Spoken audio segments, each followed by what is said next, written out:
আসসালামু আলাইকুম বন্ধুরা, আশা করি আপনারা সবাই ভালো আছেন এবং সুস্থ আছেন। বেশি ক্ষুধা সেল নাই, কথাটি বলার কারণ হচ্ছে বাইকটার যে ওভার প্রাইস করা হয়েছে, বেশি ক্ষুধাই মনে হয় মানুষের কাছে। এর জন্য মানুষ এই বাইকটা তেমন বেশি ক্রয় করতেছে না।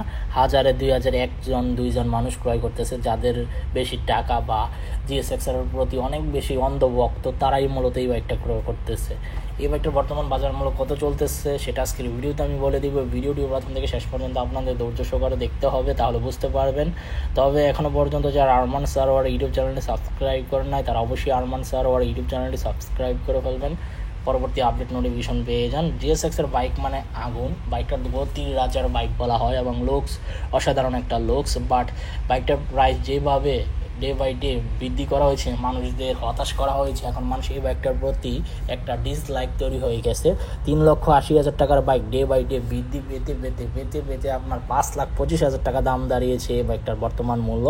আর 5,25,000 টাকা যখন দামটি দাঁড়িয়েছে, এই দামটা শুনে মানুষের ভিতরে একটা ক্ষোভ সৃষ্টি তৈরি হয়ে যায় যে জিএসএক্সের বাইকই চালাবো না, এই বাজেটে অন্য ব্র্যান্ডের বাইক ক্রয় করবো। যেমন MT-15 ক্রয় করতে চায়, CF মোটো বাইক ক্রয় করতে চায়, GPX ডেমন বাইক ক্রয় করতে চায়, রয়্যাল এনফিল্ড বাইক ক্রয় করতে চায়, বা ইয়ামাহা R15 B4 বা M ক্রয় করতে চায়। মানে নানান ধরনের ব্র্যান্ডের বাইকের প্রতি মানুষ এখন আগ্রহ সৃষ্টি করতেছে বেশি। আর জিএসএক্সের যারা লাভার ছিল, তাদের বাজেট কম ছিল বিদায় এই বাইকটার প্রতি মানুষের বেশি উত্তেজনা বা লাইক বলতে একটা বা পছন্দ বিষয়টা বেশি ছিল। বাট ওভার প্রাইস হয়ে যাওয়ার পর থেকে মানুষের এখন এই বাইকটার প্রতি অনীহা সৃষ্টি হয়ে গেছে। এই জন্য বললাম ক্ষুধা বেশি সেল নাই। তো যাই হোক, এই বাইকটা যারা নিতে চান 5,25,000 টাকা হলে সুজুকি অথরাইজ ডিলার শোরুম থেকে নিতে পারেন। আপনার অবশ্যই 5-6টি শোরুম যাচাই বাছাই করবেন, জাস্টিফাই করে বাইক ক্রয় করতে পারেন। দেখা হবে ইনশাল্লাহ পরবর্তী ভিডিওতে, এবং আল্লাহ হাফেজ।